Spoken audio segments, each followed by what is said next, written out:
Nicolás Maduro a donc passé sa première nuit aux États-Unis, au centre de détention de Brooklyn. L'opération Absolute Resolve a été menée à son terme. Des mois de préparation, une taupe au sein des proches du président déchu.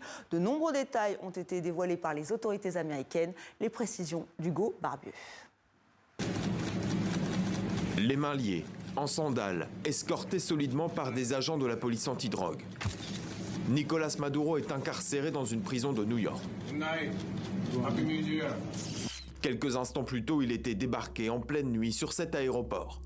Épilogue d'une opération spectaculaire de l'armée américaine, commencée moins de 18 heures plus tôt. Il est 23h46, heure de Caracas, quand Donald Trump lance le feu vert de l'opération Détermination absolue. Il n'en rate aucune minute depuis sa résidence de Mar-a-Lago, où une Situation Room a été installée. À ses côtés, le directeur de la CIA, John Ratcliffe, et le secrétaire d'État américain, Marco Rubio. Aussitôt, 150 avions, drones, hélicoptères décollent depuis 20 bases, terrestres et maritimes. Ils convergent tous vers le cœur de Caracas. Après des mois de préparation de nos collègues du renseignement pour localiser Maduro et comprendre ses déplacements, son lieu de résidence, ses voyages, son alimentation, ses vêtements et ses animaux de compagnie, début décembre, nos forces étaient prêtes. Les chasseurs et les bombardiers volent seulement à 50 mètres d'altitude et mènent les premières frappes. Les systèmes de défense aérienne sont visés pour assurer le passage en toute sécurité des hélicoptères. À leur bord, les équipes chargées d'exfiltrer Maduro, de toute évidence retranchées dans le complexe militaire de Fuerte Tiuna. Il est 2 heures passées de 1 minute quand ils arrivent au-dessus de la cage de Maduro. Ils essuient des tirs nourris, répliquent.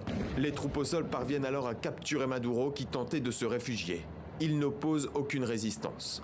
Il essayait de se mettre à l'abri, mais il n'aurait pas pu, car nous aurions pu faire sauter la porte en 47 secondes environ, quelle que soit l'épaisseur de l'acier. C'était une porte très lourde. Il n'a pas pu atteindre la porte. Il est arrivé jusqu'à elle, mais il n'a pas pu la fermer. Il est 4h29 du matin, Maduro n'est plus au Venezuela. Il est embarqué sur le navire USS Iwo Jima.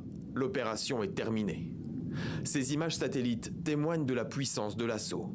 Ce bunker de la base de Fuente Tiuna est entièrement détruit. Des casernes sont rasées.